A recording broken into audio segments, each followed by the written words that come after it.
ನಮಸ್ಕಾರ ವೀಕ್ಷಕರೇ. ಈ ದಿನ ಜನಪದ ತತ್ವಪದವನ್ನ ವಾಚನದ ಜೊತೆಗೆ ವಿಶ್ಲೇಷಣೆಯನ್ನ ಮಾಡ್ತಾ ತಮ್ಮನ್ನ ಭೇಟಿ ಆಗ್ತಾ ಇದ್ದೀನಿ. ಹಾಗಾದ್ರೆ ಬನ್ನಿ, ಆ ಜನಪದ ತತ್ವಪದದ ಶೀರ್ಷಿಕೆ ಯಾಕೆ ಬಡದಾಡ್ತಿ ತಮ್ಮ, ಯಾಕೆ ಬಡದಾಡ್ತಿ ತಮ್ಮ, ಯಾಕೆ ಬಡದಾಡ್ತಿ, ಯಾಕೆ ಬಡದಾಡ್ತಿ ತಮ್ಮ, ಯಾಕೆ ಬಡದಾಡ್ತಿ, ಮಾಯ ನೆಚ್ಚಿ ಸಂಸಾರ ನೆಚ್ಚಿ, ಮಾಯ ನೆಚ್ಚಿ ಸಂಸಾರ ನೆಚ್ಚಿ, ನೀನೋಗದರಿಯೇ ತಮ್ಮ ಕಣ್ಣ ಮುಚ್ಚಿ ಮಣ್ಣ ಮುಚ್ಚಿ, ನೀನೋಗದರಿಯೇ ತಮ್ಮ ಕಣ್ಣ ಮುಚ್ಚಿ ಮಣ್ಣ ಮುಚ್ಚಿ. ಸಂಸಾರ ಅಂತಕ್ಕಂಥದ್ದು ತುಂಬಾ ವಿಶೇಷವಾದಂತದ್ದು. ಆದ್ರೆ ಊಟಕ್ಕ ಉಪ್ಪಿನಕಾಯಿ ಹೇಗಿರುತ್ತೆ ಅದೇ ರೀತಿಯಾಗಿ ಇದ್ರೆ ಒಳ್ಳೇದು ಅಂತಕ್ಕಂಥದ್ದನ್ನು ಕೂಡ ನಾವಿಲ್ಲಿ ಕಾಣ್ತೀವಿ. ಸಂಸಾರದಲ್ಲಿ ಒಂದು ಸಂಸಾರ ಅಂತಕ್ಕಂಥದ್ದು ಒಂದು ದೊಡ್ಡ ಸಾಗರ. ಆ ಸಾಗರದಲ್ಲಿ ಜಾಣತನದಿಂದ ಈಜಿ ದಡವನ್ನ ಸೇರ್ಬೇಕು ಅಂತಕ್ಕಂಥದ್ದನ್ನೇ ಇಲ್ಲಿ ನಮ್ಮ ಜನಪದರು ಹೇಳ್ತಕ್ಕಂಥದ್ದು. ಜೊತೆಗೆ ಪುರಂದರದಾಸರು ಕೂಡ ಅನೇಕ ಸಾದೃಶ್ಯಗಳನ್ನ ಹೇಳಿರ್ತಕ್ಕಂಥದ್ದನ್ನು ಕೂಡ ನಾವಿಲ್ಲಿ ಗಮನಿಸಬಹುದು. ಸಂಸಾರದಲ್ಲಿ ಪದ್ಮ ಪತ್ರವಿನ ಜಲಬಿಂದುವಿನಂತೆ ಇರ್ಬೇಕು ಅಂತಕ್ಕಂಥದ್ದು, ಅಥವಾ ತಾವರೆ ಎಲೆಯ ಜಲಬಿಂದುವಿನಂತೆ ಇರಬೇಕು ಅಂತಕ್ಕಂಥ ವಿಚಾರವನ್ನ ಇಲ್ಲೇ ಹೇಳಿರ್ತಕ್ಕಂಥದ್ದನ್ನ ಕಾಣ್ತೀವಿ. ಅಂದ್ರೆ ತಾವರೆ ಅಥವಾ ಪದ್ಮಪತ್ರ ಎರಡೂ ಕೂಡ ಒಂದೇ. ಆ ಎಲೆಯ ಮೇಲೆ ನೀರ್ ಬಿದ್ದಾಗ ಅಂಟುಕೊಂಡಿರೋ ತರ ಕಾಣಿಸುತ್ತೆ, ಆದ್ರ ಅದು ಅಂಟುಕೊಂಡಿರೋದಿಲ್ಲ, ಜರದ್ ಹೋಗ್ಬಿಡುತ್ತೆ. ಅದೇ ರೀತಿಯಾಗಿ ಸಂಸಾರದಲ್ಲಿ ಇರಬೇಕು. ಯಾವುದೇ ಬಾಂಧವ್ಯಗಳು ಮುಖ್ಯ ಅಲ್ಲ, ಯಾವ ಕೂಡ ಕೊನೆ ತನಕ ಶಾಶ್ವತ ಅಲ್ಲ.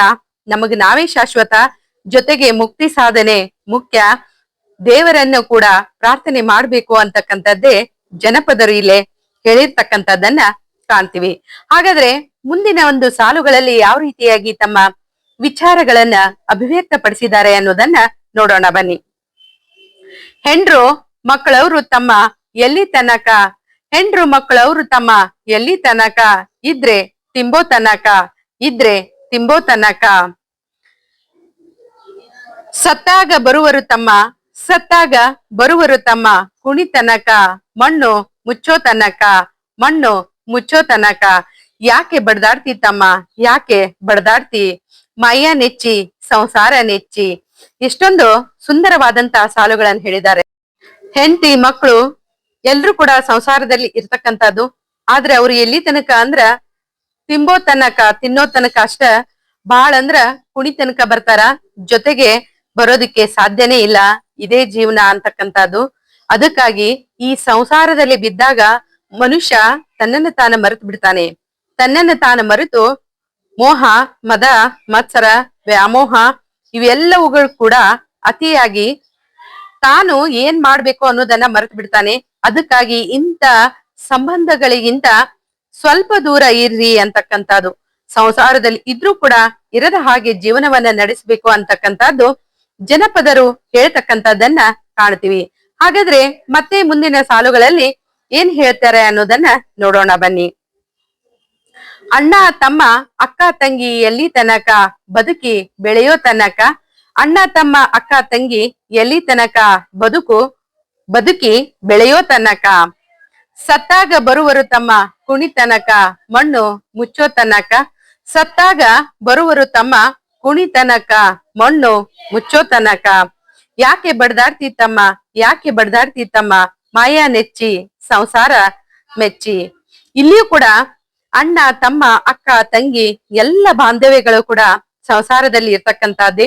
ಇವು ಕೂಡ ಎಲ್ಲಿವರೆಗೆ ಅಂದಾಗ ನಾವು ಹುಟ್ಟಿ ಅವರೊಡನೆ ಬೆಳೆಯೋ ತನಕ ಅಷ್ಟ, ಬೆಳೆದ ನಂತರ ಅವರದೇ ಆದಂತ ಜೀವನ ಅಲ್ಲಿ ಬದಲಾವಣೆಗೊಳ್ತಾ ಹೋಗ್ತಕ್ಕಂಥದ್ದು. ಎಲ್ರು ಕೂಡ ಅದಾರೆ, ಅವರು ಕೂಡ ಇದ್ದಾರೆ. ಅಣ್ಣ ತಮ್ಮ ಅಕ್ಕ ತಂಗಿ ಇವ್ರು ಎಲ್ರು ಕೂಡ ಎಲ್ಲಿ ತನಕ ಬರೋದಿಕ್ಕೆ ಸಾಧ್ಯ ಅಂತಂದ್ರ ನಮ್ಮ ಕುಣಿ ತನಕ ಅಷ್ಟ ಬರೋದಿಕ್ಕೆ ಸಾಧ್ಯ. ಕೊನೆಗೆ ನಮ್ಮ ಜೊತೆಗೆ ಯಾರು ಬರೋದಿಲ್ಲ. ಅದಕ್ಕಾಗಿ ದೇವರ ಮುಕ್ತಿಯನ್ನ ಪಡೆಯುವಂತ ಒಂದು ಮಾರ್ಗವನ್ನ ಕಂಡುಕೊಳ್ಳುವುದು ಸೂಕ್ತ ಅಂತಕ್ಕಂತ ವಿಚಾರವನ್ನ ಇಲ್ಲಿ ಜನಪದರು ತುಂಬಾ ಸುಂದರವಾಗಿ ಹೇಳ್ತಕ್ಕಂಥದ್ದನ್ನ ಕಾಣ್ತೀವಿ. ಹಾಗಾದ್ರೆ ಬನ್ನಿ ಮತ್ತೆ ಯಾವ ರೀತಿಯಾದಂತ ಒಂದಿಷ್ಟು ವಿಚಾರಗಳನ್ನ ಅಭಿವ್ಯಕ್ತ ಪಡಿಸ್ತಾರ ಅಂತಕ್ಕಂಥದ್ದನ್ನ ನೋಡೋಣ. ಹೆಣ್ಣು ಹೊನ್ನು ಮಣ್ಣು ನಿನ್ನದು ಎಲ್ಲಿ ತನಕ, ಹೆಣ್ಣು ಹೊನ್ನು ಮಣ್ಣು ನಿನ್ನದು ಎಲ್ಲಿ ತನಕ, ಕೊರಳಿಗೆ ಕುಣಿಕೆ ಬೀಳೋ ತನಕ, ನಿನ್ನ ಕೊರಳಿಗೆ ಕುಣಿಕೆ ಬೀಳೋ ತನಕ, ನಿನ್ನಾಸೆ ಪ್ರಾಣ ಪಕ್ಷಿ ಹಾರೋ ತನಕ, ನಿನ್ನಾಸೆ ಪ್ರಾಣ ಪಕ್ಷಿ ಹಾರೋ ತನಕ. ಕಳಚೆಯ ಮಾಯದ ಪೊರೆಯ ಮುಕ್ತಿ ಹೊಂದಾಕ, ಕಳಚೆಯ ಮಾಯದ ಪೊರೆಯ ಮುಕ್ತಿ ಹೊಂದಾಕ, ಮಾಯದ ಪೊರೆ ಮುಕ್ತಿ ಹೊಂದಾಕ. ಯಾಕೆ ಬಡದಾಡ್ತಿ ತಮ್ಮ, ಯಾಕೆ ಬಡದಾಡ್ತಿ? ಮಾಯ ನೆಚ್ಚಿ ಸಂಸಾರ ಮೆಚ್ಚಿ, ಮಾಯ ಮೆಚ್ಚಿ ಸಂಸಾರ ಮೆಚ್ಚಿ. ಇಲ್ಲಿಯೂ ಕೂಡ ತುಂಬಾ ಸುಂದರವಾದಂತ ವಿಚಾರಗಳನ್ನ ಹೇಳ್ತಕ್ಕಂಥದ್ದು. ಮನುಷ್ಯರಲ್ಲಿ ಇರ್ತಕ್ಕಂಥದ್ದನ್ನ ಆಸೆ ಅಂತಂದ್ರ ಹೆಣ್ಣು ಹೊನ್ನು ಮಣ್ಣು ಅಂತಕ್ಕಂಥದ್ದು. ಇವು ಯಾವುದೇ ರೀತಿಯಾಗಿ ನಾವು ಅವಲೋಕಿಸ್ತಾ ಹೋದ್ರೂ ಜಗಳ ಹಚ್ಚುದು ಅಥವಾ ಜಗಳ ಪ್ರಾರಂಭ ಆಗುವುದು ಯಾವ್ದಕ್ಕಾಗಿ ಅಂತಂದ್ರ ಹೆಣ್ಣಿಗಾಗಿ, ಹೊನ್ನಿಗಾಗಿ, ಮಣ್ಣಿಗಾಗಿ. ಹೌದಾ? ಇವು ಎಲ್ಲದಕ್ಕಾಗಿ ಇರ್ತಕ್ಕಂಥದ್ದು. ಅದಕ್ಕಾಗಿ ಇವುಗಳು ಎಲ್ಲ ಎಲ್ಲಿ ತನಕ ಅಂತಂದ್ರ ಮನುಷ್ಯನಿಗೆ ಪ್ರಾಣ ಪಕ್ಷಿ ಹಾರೋ ತನಕ. ಸತ್ತಂತ ಮನುಷ್ಯನಿಗೆ ಹೋಗಿ ನಿನಗ ಕೋಟಿ ರೂಪಾಯಿ ಬರ್ತ ಅಂತಂದ್ರ ಅವನೇನು ಎದ್ದು ಕೊಡ್ತಾನ? ಇಲ್ಲ ಅಲ್ವಾ? ನಿನಗೆ ಇನ್ನೂ ಸಾಕಷ್ಟು ಹೊಲ ಬರುತ್ತ ಅಂತ ಅಂದ್ರ ಅವನು ಎದ್ದು ಕೊಡ್ಲಿಕ್ ಸಾಧ್ಯನಾ? ಇಲ್ಲ ಅಲ್ವಾ? ಪ್ರಾಣ ಪಕ್ಷಿ ಇರೋ ತನಕ ಅಷ್ಟ ಅವುಗಳನ್ನ ಗಳಿಸುವುದಕ್ಕ ಅಥವಾ ಪಡೆಯುವುದಕ್ಕ ಹೋರಾಟ ಮಾಡ್ತಕ್ಕಂಥದ್ದು. ಅದಕ್ಕಾಗಿ ಎಲ್ಲ ಪ್ರಾಣ ಪಕ್ಷಿ ಹೋದಾಗ ಹೆಣ್ಣು ಹೊನ್ನು ಮಣ್ಣು ಎಲ್ಲವೂ ಕೂಡ ನಮ್ಮ ಜೀವನದಲ್ಲಿ ಶೂನ್ಯ ಅನಿಸ್ತಕ್ಕಂಥದ್ದು. ಅದಕ್ಕಾಗಿ ಅವೆಲ್ಲವೂ ಮುಖ್ಯ ಅಲ್ಲ ಅಂತಕ್ಕಂತ ವಿಚಾರವನ್ನು ಕೂಡ ಇಲ್ಲೇ ಜನಪದರು ಹೇಳ್ತಕ್ಕಂಥದ್ದು. ಅದಕ್ಕಾಗಿ ಈ ಎಲ್ಲ ಮಾಯೆಯ ಪೊರೆಯನ್ನ ಕಳಚಿ ಕೊನೆಗೆ ಮುಕ್ತಿ ಸಾಧನೆಗಾಗಿ ಸಾಗು. ಯಾಕೆ ಬಡದಾಡ್ತಿ ತಮ್ಮ, ಯಾಕೆ ಬಡದಾಡ್ತಿ ಅಂತಕ್ಕಂಥದ್ದು. ಒಟ್ಟಾರೆಯಾಗಿ ಅವಲೋಕಿಸ್ತಾ ಹೋದ್ರ ಈ ಸಂಸಾರ ಅಂತಕ್ಕಂಥದ್ರೊಳಗ ಇದ್ರೂ ಕೂಡ ಇರದ ಹಾಗೆ ಇರಬೇಕು ಅಂತಕ್ಕಂಥದ್ದು. ಕೆಲವೊಂದಿಷ್ಟು ವಿಚಾರಗಳನ್ನ ಇಲ್ಲಿ ಗಮನಿಸ್ತಾ ಹೋದ್ರ ಇದು ಒಂದು ಸಂಸಾರ ಅನ್ನೋದು ಆಸೆ ಇದ್ದ ಹಾಗೆ. ಒಂದು ಮೀನನ್ನ ಹಿಡಿಬೇಕಾತಂದ್ರ ಆ ಮೀನುಗಾರ ಬಲೆಗೆ ಮಾಂಸವನ್ನ ಹಾಕಿ ಮೀನನ್ನ ಹಿಡಿತಾನೆ. ಆದ್ರ ಅದಕ್ಕ ಮಾಂಸದ ಆಸೆಗೆ ಬಂದು ಬಲೆಗೆ ಬೀಳ್ತಕ್ಕಂಥದ್ದು. ಬಲೆಗೆ ಬಿದ್ದ ನಂತರ ಹಾಗೆ ಉಳಿಲಿಕ್ಕೆ ಸಾಧ್ಯನಾ? ಯಾರ್ದೋ ಒಬ್ರ ಬಾಯಿಗೆ ಆಹಾರ ಆಗುತ್ತೆ ಅಲ್ವಾ?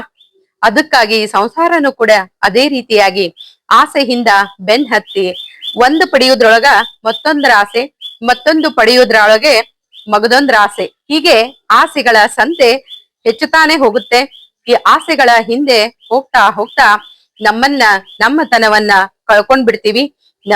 ನಮ್ಮನ್ನ ನಾವು ಮರೆತು ಜೊತೆಗೆ ಭಗವಂತನ ನಾಮಸ್ಮರಣೆಯನ್ನ ಮಾಡದೆ ಹೋಗ್ಬಿಡ್ತೀವಿ. ಮನುಷ್ಯ ಅತಿಯಾದ ಲೋಭ ಮೋಹ ಮದ ಮಸರದಲ್ಲಿ ಸಿಲುಕಿಕೊಂಡ್ ಬಿಡ್ತಾನೆ.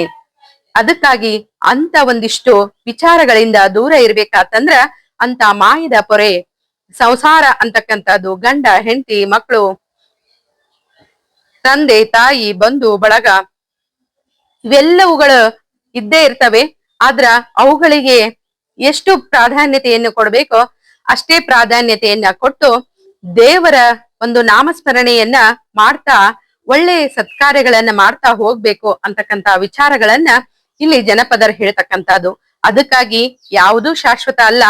ಮುಕ್ತಿ ಸಾಧನೆಗಾಗಿ ಈ ಎಲ್ಲ ಮಾಯೆಯ ಪೊರೆಗಳನ್ನ ಕಳಚಿ ಮುಕ್ತಿಯನ್ನ ಪಡೆಯಬೇಕಾತಂದ್ರ ದೇವರ ನಾಮಸ್ಮರಣೆಯನ್ನ ಮಾಡು, ಅದು ಶಾಶ್ವತ ಅಂತಕ್ಕಂತ ವಿಚಾರಗಳನ್ನ ನಮ್ಮ ಜನಪದರು ಜೀವನದ ಗುಟ್ಟುಗಳನ್ನ ನಮಗೆ ಕೊಟ್ಟಿದ್ದಾರೆ. ಅಂತ ಜನಪದರಿಗೆ ನನ್ನ ಅನಂತ ಅನಂತ ನಮನಗಳು.